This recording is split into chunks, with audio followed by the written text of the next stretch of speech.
এরকম illegal construction vested ল্যান্ডের উপর খালের জলকে আটকে একটা ইলিগাল কনস্ট্রাকশন করেছে এবং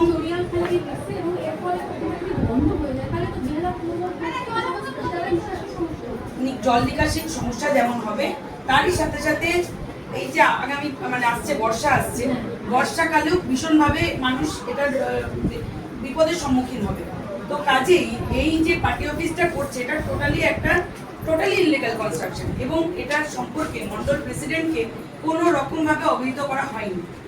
আমরা যখনই লোকাল সূত্র মারফত যখনই আমরা এটা জানতে পেরেছি স্থানীয় বাসিন্দাদের কাছ থেকে, এবং তারা আমাকে লিখিতভাবে চিঠি দিয়েছে। লিখিতভাবে চিঠি দেওয়ার পরেই আমরা সঙ্গে সঙ্গে ইনিশিয়েটিভ নিয়েছি এবং রাজ্য বিজেপির কাছে এটা অভিযোগ নথিভুক্ত করেছি এবং বিষয়টি রাজ্য বিজেপি এটা দেখছেন, তারা উপযুক্ত ব্যবস্থা গ্রহণ করবেন বলে আশ্বস্ত করেছেন আমাদেরকে।